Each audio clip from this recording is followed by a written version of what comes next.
buenas noches. Que la paz del Señor esté con cada uno de nosotros en esta noche. Mi nombre es Ramón Figueroa Rodríguez y vengo a discutir 2 capítulos del libro de Deseado de toda la gente. Los capítulos 73, que se titula No se turbe vuestro corazón, y el 74, que es el Getsemaní. Voy a empezar discutiendo el primer capítulo, que es el 73. Cristo estaba por hablar con sus discípulos sobre su inminente separación de ellos. Y él, en Juan 13:33, les dice: hijitos, usa una palabra de amor, un poco estoy con vosotros, me buscaréis, mas como dije a los judíos, donde yo voy, vosotros no podéis venir. Así digo a vosotros ahora. Cuando ellos dieron esas palabras, que donde él iba, ellos no iban a poder ir, ellos se sintieron adonadados. Y entonces también tuvieron temor y se sintieron abandonados por Jesús, porque ellos pensaban que Jesús lo había abandonado, y ellos pensaban: ¿y a quién voy a recurrir ahora cuando tenga alguna dificultad? Cristo, como sabía que eso podía traer algunas dificultades, le dio unas palabras de esperanza. Esas palabras de esperanza se encuentran en Juan 14, del 1 al 3, y dice de la siguiente manera: no se turbe vuestro corazón, creéis en Dios, creed también en mí. En la casa de mi Padre muchas moradas hay, de otra manera los hubiese dicho. Voy pues a preparar lugar para vosotros, y si me fuere y os aparejare lugar, vendré otra vez y os tomaré a mí mismo, para que donde yo estoy, vosotros también estéis. Fíjense que el objetivo de Jesús, de la partida de Cristo, era muy contrario a lo que pensaban los discípulos, porque ellos creían que Jesús lo iba a abandonar para siempre. Pero aquí vemos que en estos 3 versículos nos dice que Él fue a preparar lugar para ellos, y que cuando Él viniera, los venía a buscar para que fueran a morar con Él en el cielo. Quiere decir que no iba a ser por todo el tiempo, sino por cierto tiempo nada más. También, mientras estuviese Él edificando mansiones para ellos iban a estar edificando su carácter conforme a la semejanza divina. Conforme a la semejanza divina. Tomás, siempre por las dudas, dijo: Señor, no sabemos a dónde vas.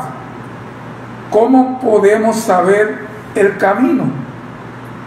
Y Jesús le dijo: yo soy el camino, la verdad y la vida. Y todo el que viene a mí, nadie viene si no es por mí. Nadie va al Padre si no es por mí.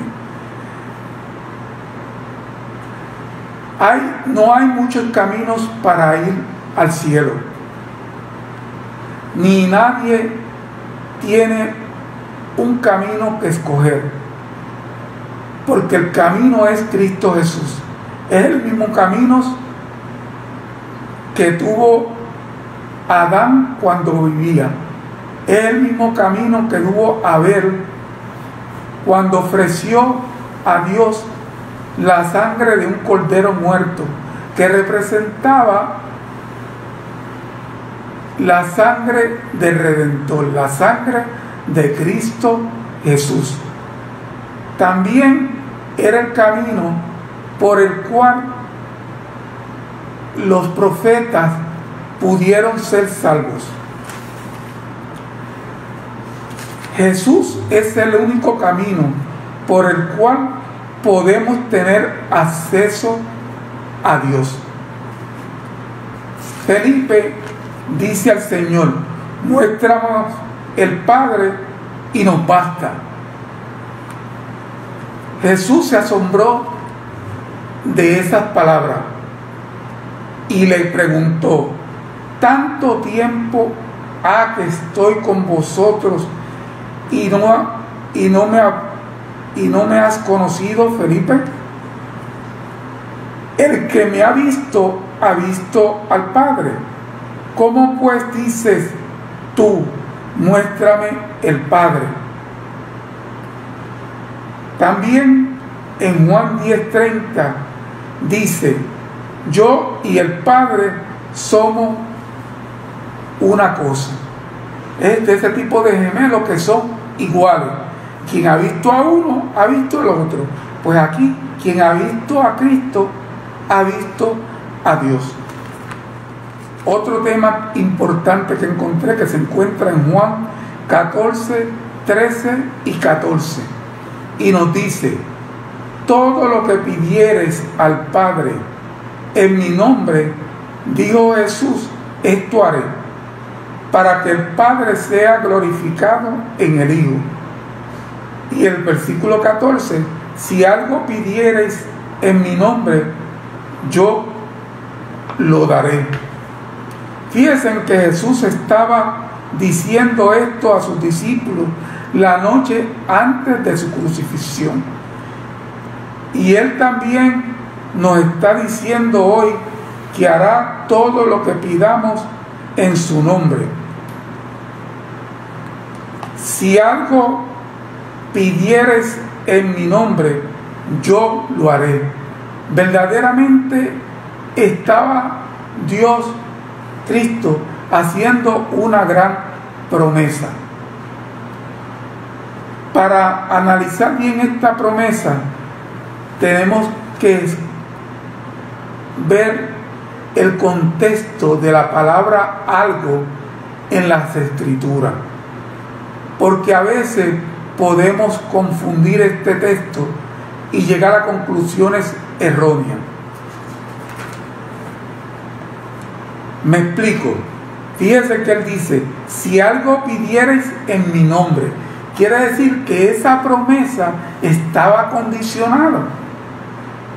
Si nosotros leemos Santiago 4:3, dice: pedid y no recibid, porque pedís mal, para gastar en vuestros deleites. O sea, que si tú pides para beneficio tuyo, como decir, yo quiero pegarme en la lotería con el premio mayor, eso es una cosa que tú estás pidiendo para tu beneficio, pero no es para glorificar el nombre de Dios, y que lo hagas en el nombre de Cristo Jesús. Porque cuando tú pides algo en el nombre de Cristo Jesús, lo que aceptamos, lo que Dios quiere para nuestras vidas. También cuando pedimos en el nombre de Jesús, nos sometemos a la voluntad de Dios.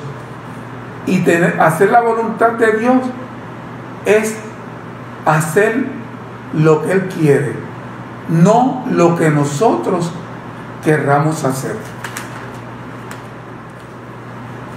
Otro punto importante sobre el asunto de que Él sabía que el alejarse le iba a traer problemas se encuentra en Juan 14, 16 al 18. yo rogaré al Padre, dijo, y os dará otro consolador, para que esté con vosotros para siempre. Fíjate que está diciendo que va a dar otro consolador. Quiere decir que en ese tiempo había un consolador, y ese consolador era Cristo Jesús, quien estaba en la tierra y consolaba a las personas, y las consolaba dándole sanidad, también dándole liberación y recibiendo palabras de vida. Cuando hablamos de sanidad, se refiere que él sanaba a ciegos, a cojos. Quiere decir que sanaba a la gente. Cuando dice que los liberaba, era que los liberaba como a muchos los liberó de tener demonios. Pues Dios también los liberaba. Cuando dice palabras de vida, era que él enseñaba palabras de vida a todas las personas que lo oían, pero también daba vida a personas que habían muerto, como Lázaro, como la hija de Jairo. El Espíritu también en el versículo 17 dice: al Espíritu de verdad, cual el mundo no puede recibir. ¿Y por qué el mundo no puede recibirlo? Porque es desconocido para ellos. Ustedes, ninguno de nosotros va a dejar que alguien entre a tu casa si no lo conoce. A tu casa entra alguien que tú conozcas, a un desconocido. Tú lo entiendes por la ventana, pero no lo dejas entrar si no es que lo conoce. También dice: ¿por qué no lo ven? Porque solamente el Espíritu se aprecia a través de la fe. No se puede ver, ahí entra la fe. También dice: ni le conoce. ¿Por qué no está en comunión con Dios? Cuando no está en comunión con Dios, no lo conoce. Ahora, mas vosotros le conocéis porque está en vosotros, está en nuestros corazones. Dice: el Espíritu Santo es representante de Cristo, pero sin personalidad humana. ¿Qué quiere decir?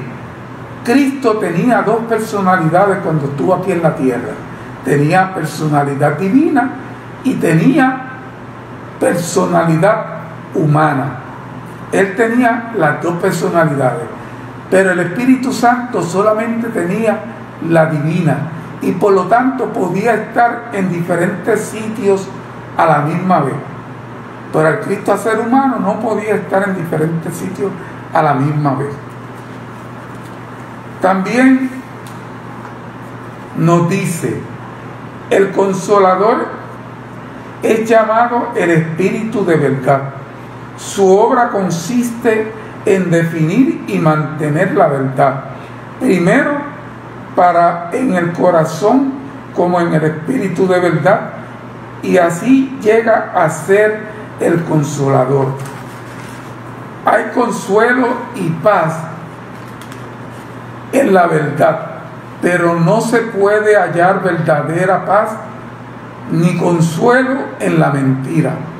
Por medio de falsas teorías y tradiciones es como Satanás obtiene el poder sobre la mente, induciéndonos a los hombres a adoptar normas falsas y torcidas en el carácter. Por medio de la Escritura, el Espíritu Santo habla a la mente y graba la verdad en el corazón, así como expone el error y lo expulsa del alma.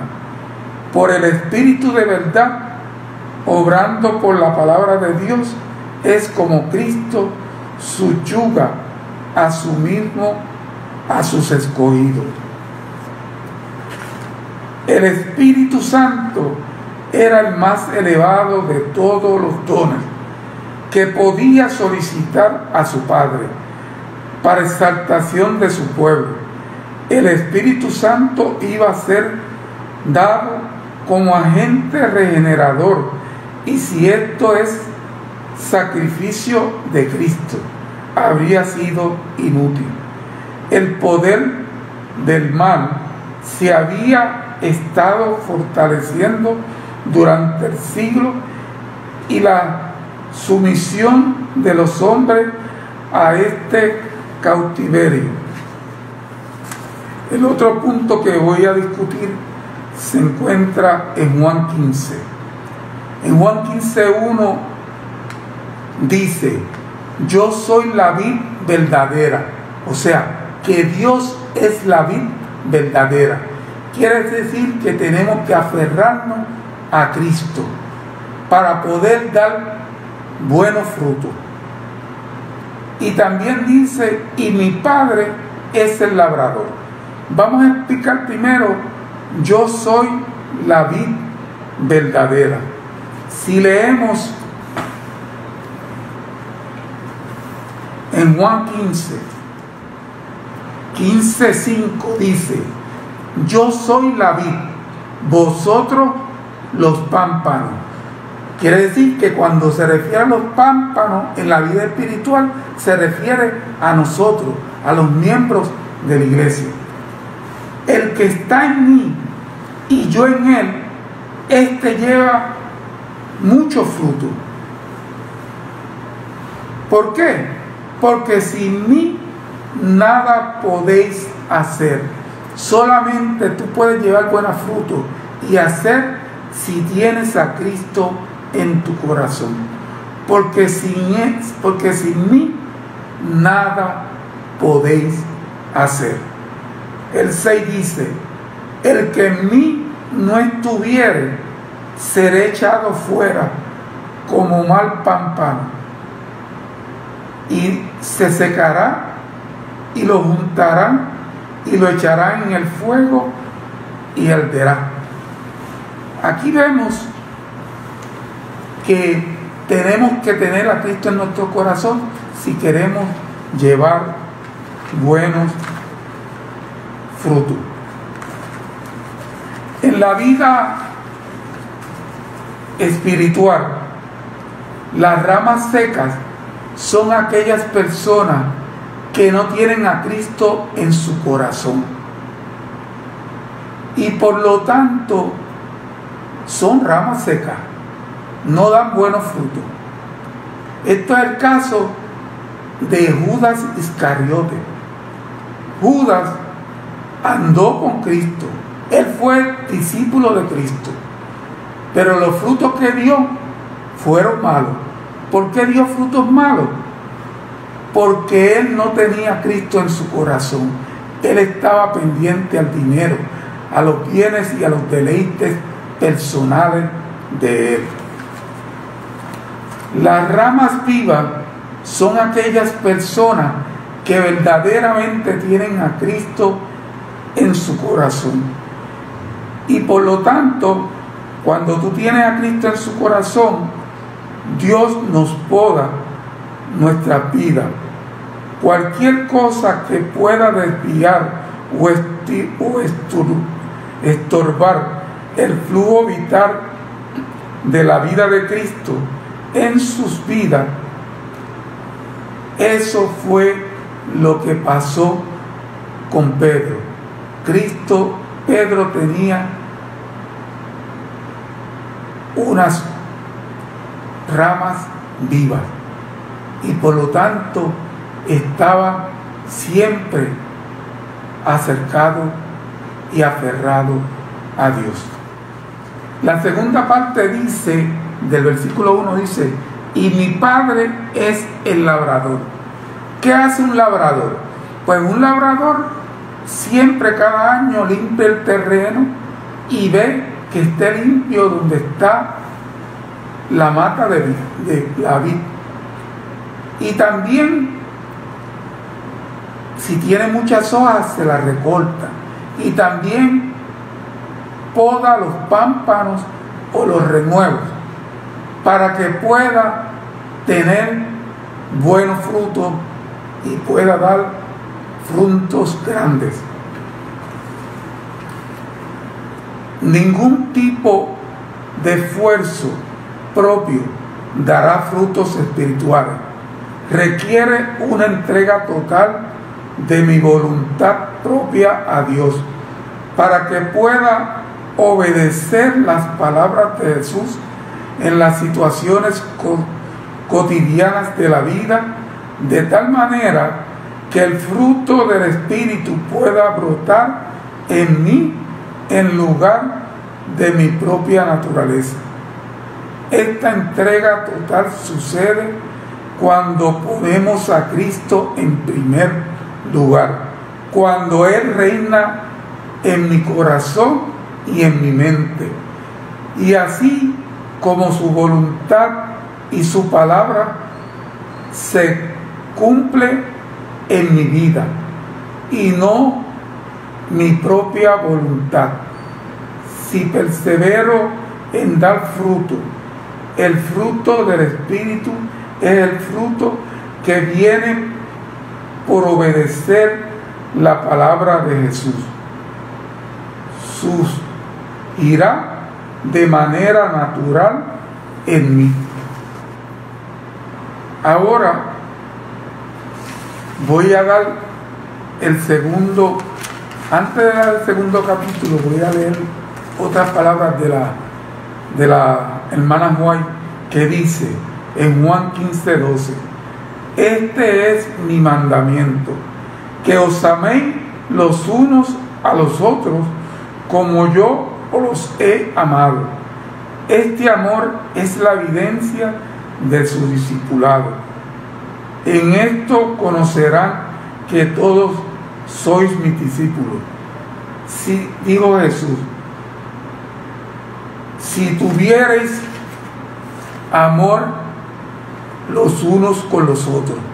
Cuando los hombres no están vinculados con la fuerza o el interés propio, sino que el amor manifiestan las obras de una influencia que está por encima de toda influencia humana. Donde existe la vida, constituye una evidencia de que la imagen de Dios se está restaurando en la humanidad, que ha sido implantado un nuevo principio de vida.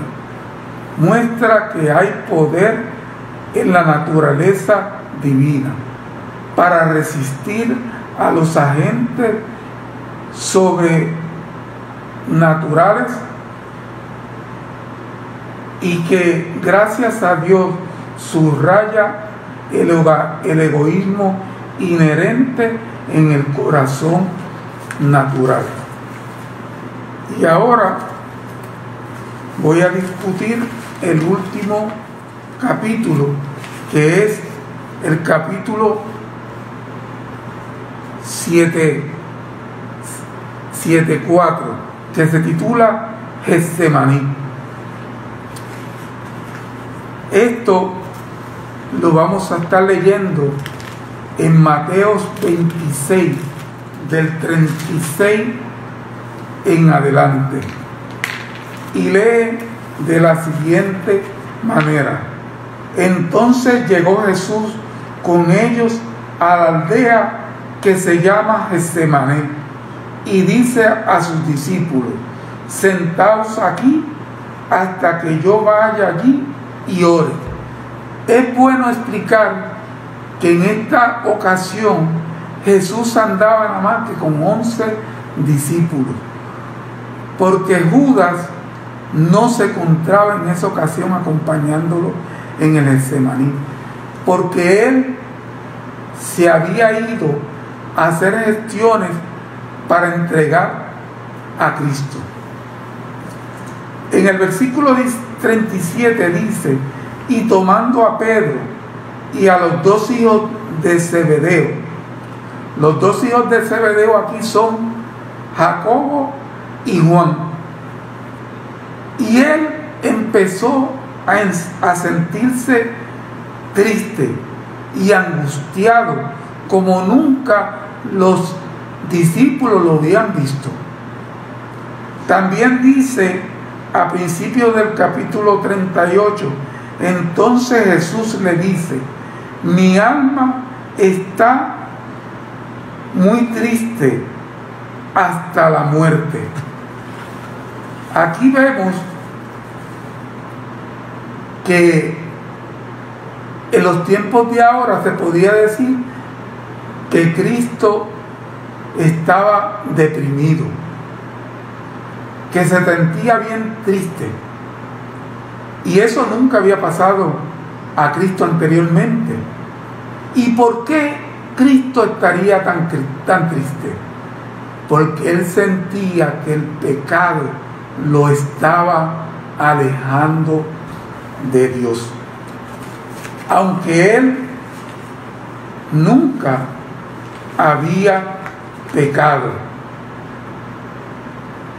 no podía ejercer su poder divino para escapar de la agonía, pero como hombre debía sufrir las consecuencias del pecado del hombre.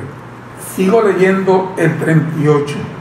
Quedaos aquí, le dijo a los tres discípulos favoritos de él. Los tres discípulos favoritos de Jesús eran Pedro, Jacobo y Juan. Y le dijo que se quedaran allí cerca con él. Los llevó un poquito más adelante y los dejó ahí para que oraran y estuvieran con él. Y él se fue un poquito más adelante, pero donde él fue, ellos lo podían ver todo lo que hacía y todo lo que decía.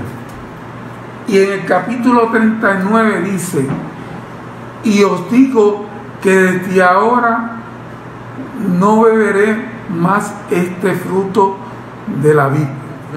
Y yéndose un poco más adelante, se postró sobre su rostro, orando y diciendo: Padre mío, si es posible, pase de mí este vaso, empero no como yo quiero, sino como tú quieres.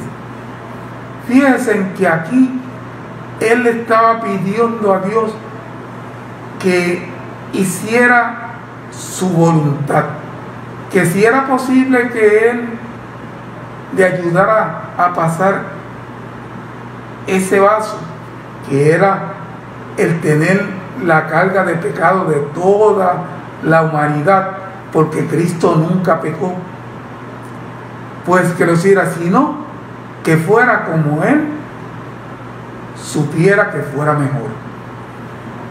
Después de eso vino a sus discípulos y los halló durmiendo, y dijo a Pedro: así no habéis podido velar conmigo una hora. O sea, no habían podido estar orando. Velad y orad, para que no entréis en tentación.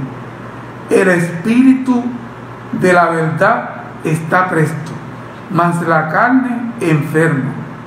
Cuando les dice: y fue la distancia corta de ellos, no tan lejos como podía, para verle y oírle, y cayó postrado en el suelo y empezó a orar de nuevo.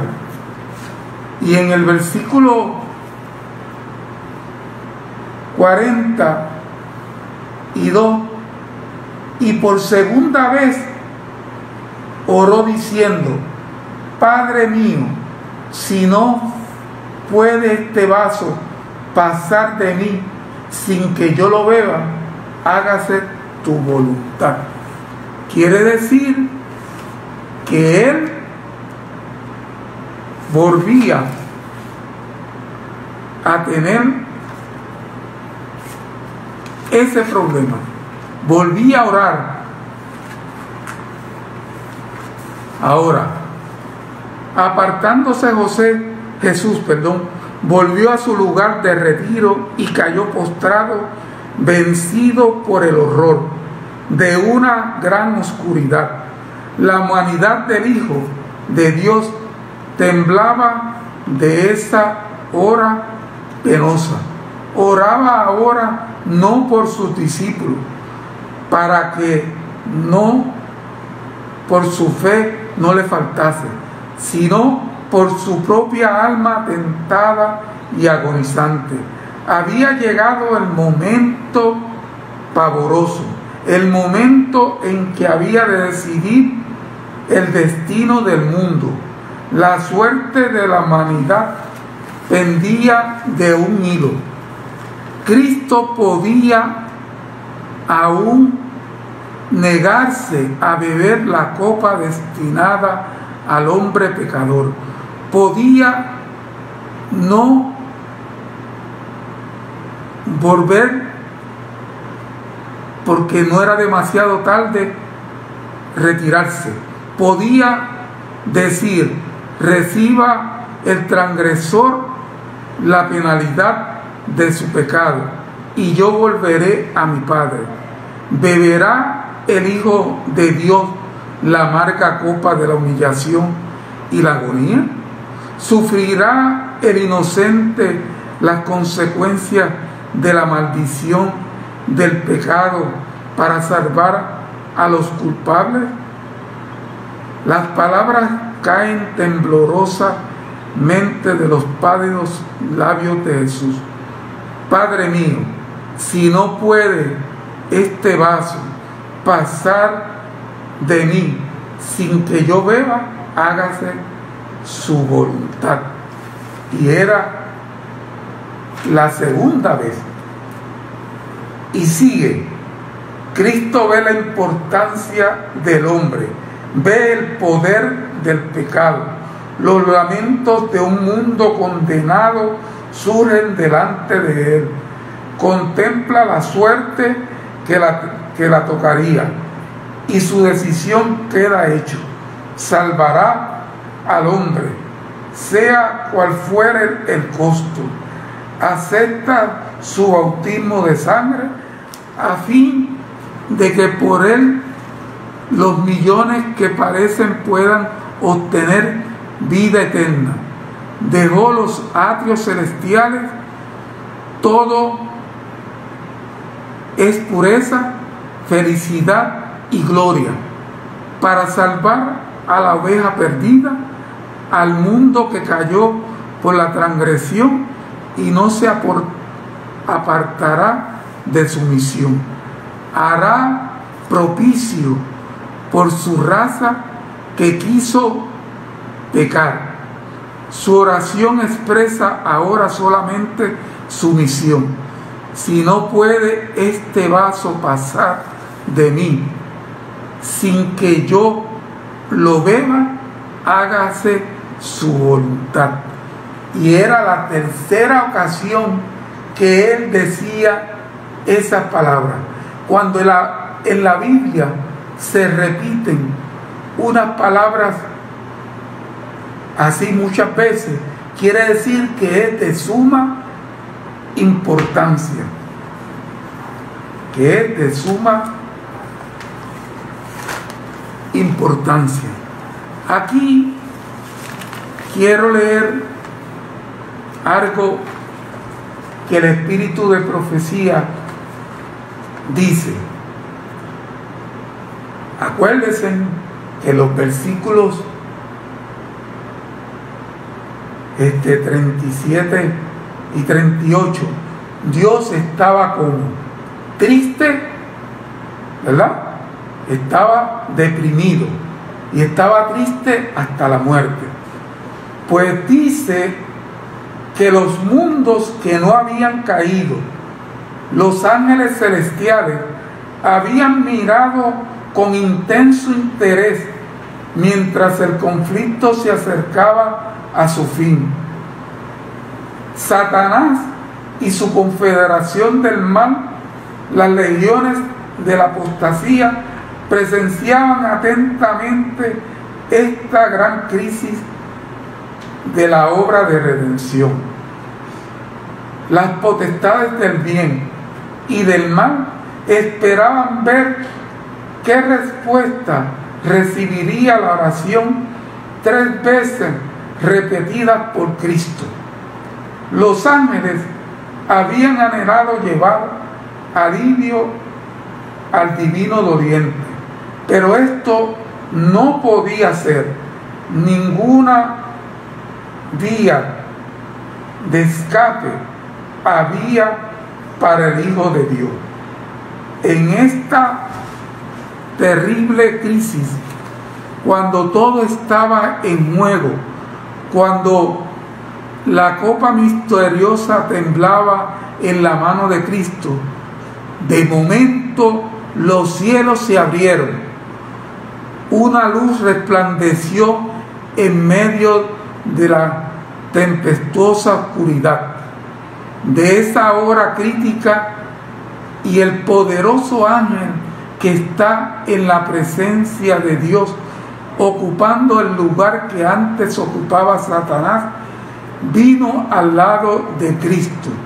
No vino para quitarle de su mano la copa, sino para fortalecerle, porque Cristo siempre, no importa la prueba que tengamos, siempre Cristo está listo a fortalecernos, a fin de que pudiese beberla, asegurando el amor de su Padre, sino para dar poder al suplicante divino humano.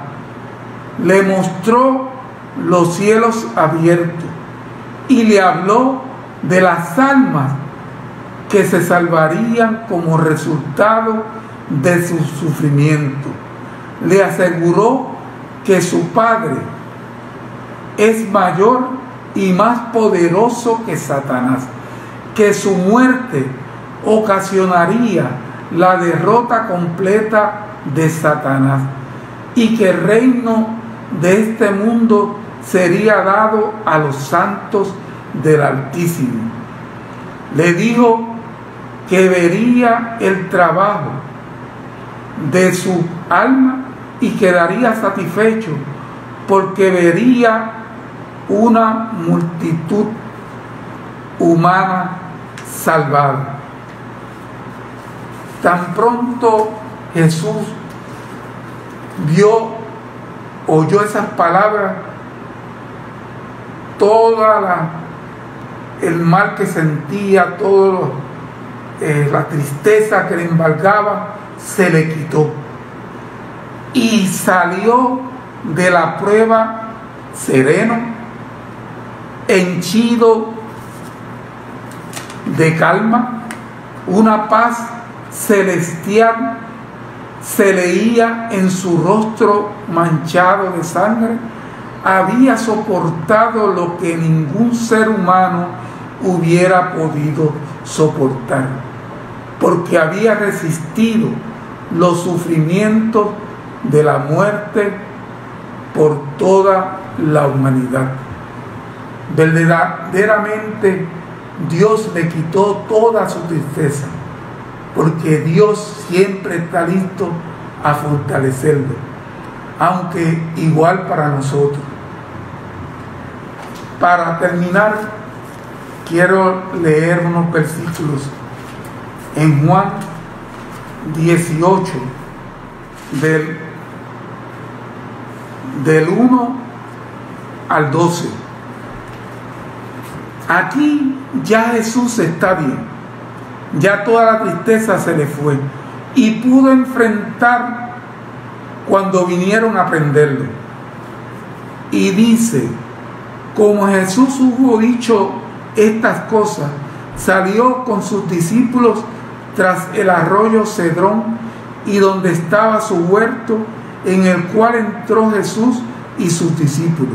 Y también Judas, el que le entregaba, sabía aquel lugar, porque muchas veces Jesús lo juntaba allí con sus discípulos.